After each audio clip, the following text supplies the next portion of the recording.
So as an artist, I've been, well, I was trained as a photojournalist and graduated back in 1987 from Southern Miss University, then in Hattiesburg, Mississippi.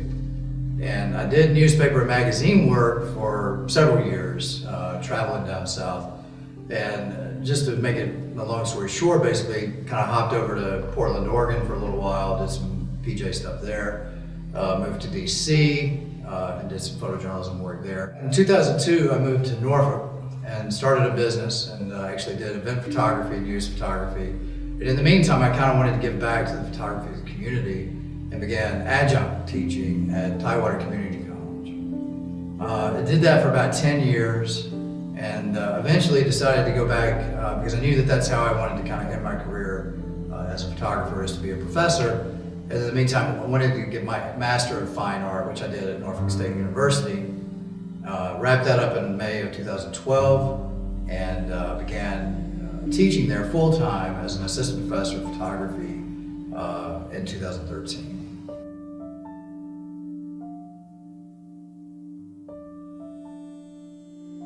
So I guess comparing and contrasting between kids and environments, I guess I can compare the two by the elegance of it all. You know, people always think that children are a little bit difficult to deal with, and if I'm not telling them what to do, then they're easy to get along with, right?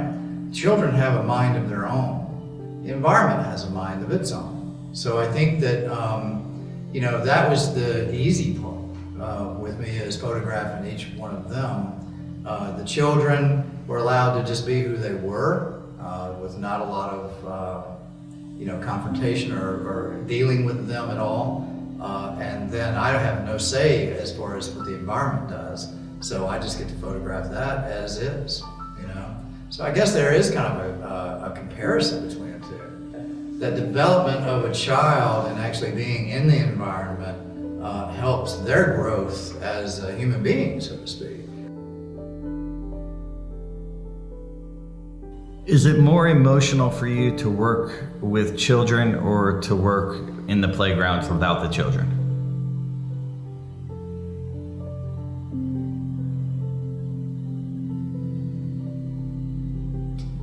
I think it was more emotional for me to work with the playgrounds versus the children for this series of work that I've put together. You know, whenever I was dealing with the kids, it was more about just capturing the moment of truth, so to speak. I think that it was, you know, the capture of them being who they were. So I was kind of in that moment a bit more, just waiting, kind of back in my photojournalism aspect of just waiting for that capture to happen, to capture that perfect moment, to actually portray what they were trying to portray to me.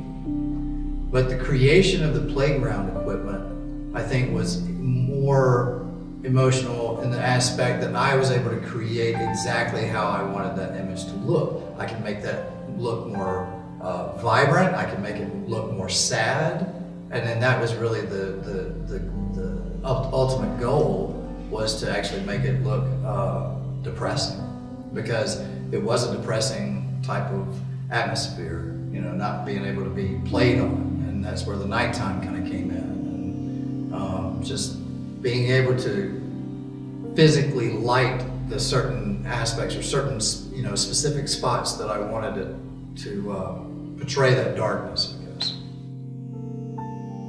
You know, as a photojournalist, I was always photographing things in front of me, the events that happened, death, destruction, fires, happy times, whatever. But as an artist, I was able to really dig deep into myself and find out who I was and what I wanted to portray with my photography and who I was as an artist.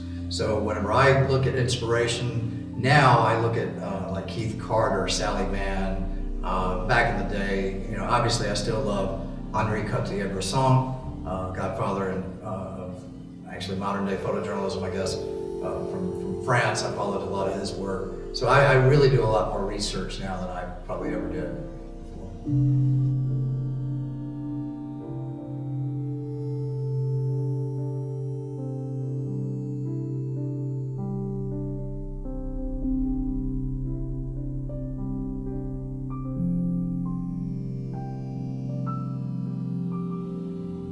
I think the message that I would give young people that are pursuing photography, fine art, graphic design, never hear the word no. That's always been a thing for me. I get told no a lot as a professor, as an artist, as a photographer, and I find different avenues to make it happen. Because if I'm that dedicated to an idea, and I feel that passionate about an idea, I'm going to make that idea happen. And then one thing about that I need to actually just say, and I say it every day to my young people as a professor, I say it to my son every day: be yourself, but work hard, right? And I don't think that kids actually understand that until they actually get out in the world to understand what work hard means, right? I get undergrad, I get the whole aspect of just being a student. I mean, I was a terrible student in my undergrad, but then I made a 4.0 in grad school, right? But I was in my late 40s when I went to grad school. I'd been through the world. I've been through seeing what is available to me, and I had to grab on and just do the best I could out of it and do a phenomenal job. You also have to be a little cocky, right? And I learned that actually going to photojournalism school. And my professors back then, it's really funny what you remember certain things that your professors said. And one of the things I saw or heard him say one time was, if you're not cocky, you will not be successful. And that kind of stuck me because I was kind of a low-key guy and I was like, I'm not that way. But I finally realized what he meant. And what he meant was to be confident about who you are as a person, but be confident about your skill set and your drive. Hey everybody, thanks for coming out to the show tonight at Green Hall at Chowan University. The show's going to be up till December 9th, so make sure that you come by and check it out if you weren't here tonight. Great seeing everybody, and I appreciate it. Thanks for coming.